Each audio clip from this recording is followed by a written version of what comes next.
কোন মুসলমান বিনা কারণে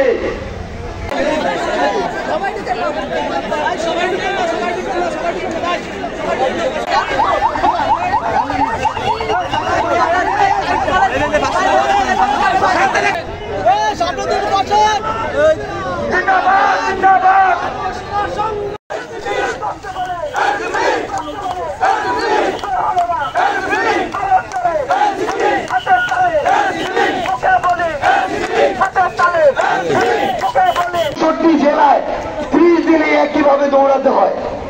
এই জন্য আমরা শুধুমাত্র জেলা পর্যায়ের প্রোগ্রামগুলো করছি। তারপরও এই পয়লা বাজারে এই অভ্যুত্থানের রণক্ষেত্রে আপনাদের হাজারো ছাত্র জনতার উপস্থিতিকে আমরা উপেক্ষা করতে পারি। এই জন্য তারা লাল কার্ড দেখিয়ে দিবেন। আপনারা সবাই লাল কার্ড দেখানোর জন্য প্রস্তুত আছেন? রামপালবাসী ইনশাল্লাহ পথে পথে সংগ্রামে দেখা হবে, রাজপথে দেখা হবে। সবাই প্রস্তুত থাকবেন, লড়াইয়ের সংগ্রামে সবার সাথে কথা হবে। সবাইকে আসসালাম। মানুষকে কলা দেখিয়ে আর চুপ করানো যাবে না। এই জন্য আমরা তাদেরকে হুঁশিয়ার উচ্চারণ করতে চাই। আমরা রাজপথে নেমেছি, লড়াই শুরু হয়ে গিয়েছে, আমাদের গেম অন হয়ে গিয়েছে। আমাদেরকে নতুন খেলা খেলতে হবে। পুরাতন বন্দোবস্তে আমরা নাই, নতুন খেলা আমাদেরকে তৈরি করতে হবে। যেই খেলা রামপালের উন্নয়ন হবে, নির্যাতিত যে মা বোনেরা আছে তাদের উন্নয়ন হবে। যে আমরা গতকাল দেখেছি রাজপথে বিভৎস রূপ, আইয়ামে জাহিলিয়াতে দেখেছিলাম আমরা কন্যা সন্তানকে পূজিত করত, পাথর দিয়ে মানুষকে মাটি চাপা দিত। বাংলাদেশে সেই 1400 বছর আগে আইয়ামে জাহিলিয়াতের যে পরিস্থিতি, আমরা সেই পরিস্থিতির মধ্য দিয়ে যাচ্ছি। আপনারা কি সেই ভিডিওটা দেখেছিলেন? বাংলাদেশে কি অবস্থা আপনারা চান? আমরা জাতীয় নাগরিক পার্টি নয়, বাংলাদেশের 18 কোটি মানুষের থেকে বলতে চাচ্ছি, বাংলাদেশে আমরা আর কোনো সন্ত্রাস দেখতে চাই না।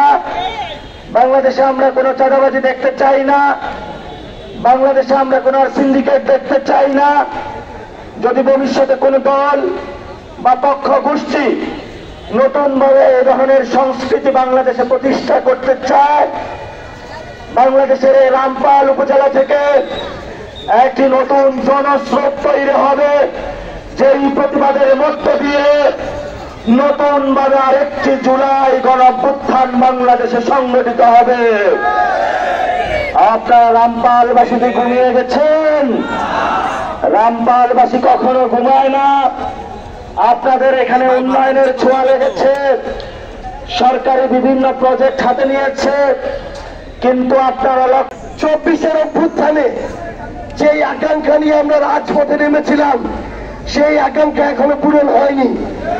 তাই রাজপথ ছাড়ার সময় এখনো হয়নি।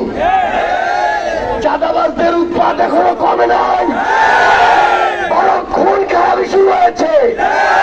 পাথর দিয়ে থেতলে মারার মতো আইএমএ জাহিলিয়া শুরু হয়েছে। সন্ত্রাসী কার্যক্রম বেড়েছে। আমরা স্পষ্ট করে আপনাদের বলি, আমাদের লড়াই অব্যাহত আছে এবং এই লড়াই আমাদের চালিয়ে যেতে হবে।